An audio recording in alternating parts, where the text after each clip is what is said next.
Hi, I'm Fazil Mihlar, editorial page editor of the Vancouver Sun, and I'm joined today by Harvey, Enchin, editorial board member and a columnist, to talk about our soaring loonie.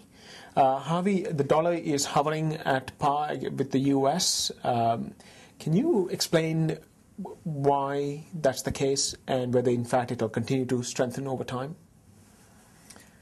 Well, one of the reasons, of course, is that the American dollar has been weak, but the Canadian dollar has been gaining against other currencies as well. And part of it is that we weathered the recession in Canada better than most other places. A lot of analysts think that Canada will lead the G7 in economic growth going forward. Our fiscal position is very strong. We've become more competitive. Our tax system is competitive. So the economic prospects for Canada look very good, relative to other countries in the world. What about the commodities, given that we are a commodity-driven economy and that prices are pretty decent right now? Well, it's partly true, but not as true as it used to be. But indeed, commodity prices have recovered from the recession levels, and that's been good for Canada. Particularly on the gold and oil. Right. That's very good for Canada. Clearly, with the rising dollar, there are some sectors which will win, some sectors which will lose. So tell me who the winners are in the first place. Well, the winners are consumers.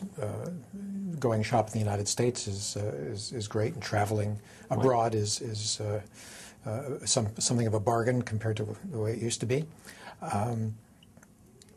Companies that are looking to import equipment and from abroad are able to do so now more cheaply than they were before.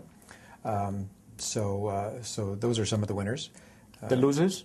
The losers are the commodity shippers, particularly those that are priced in U.S. dollars, and the forest industry comes to mind there. We've already heard from them on that they're quite threatened by a high dollar.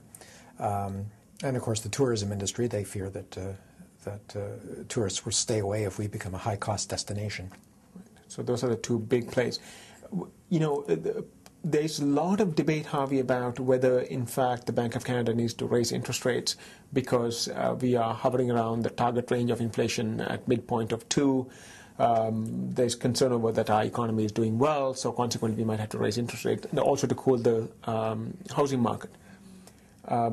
This high dollar, how does that affect the Bank of Canada's decision on raising or not raising interest rates?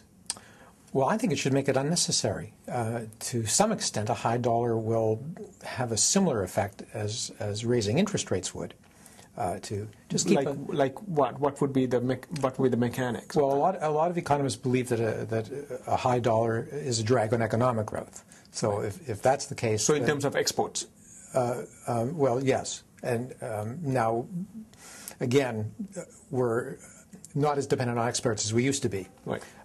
But still, it's not insignificant.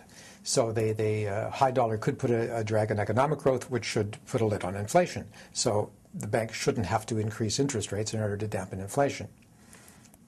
But if they don't, if they do raise interest rates, then certainly our bonds are going to look much more attractive. Consequently, you could see upward pressure on the Canadian dollar if they do raise interest rates. If they do raise interest rates, absolutely, they'll put pressure on the dollar. We'll get more capital inflow. We've already got a considerable amount. I think it would be the wrong way to go.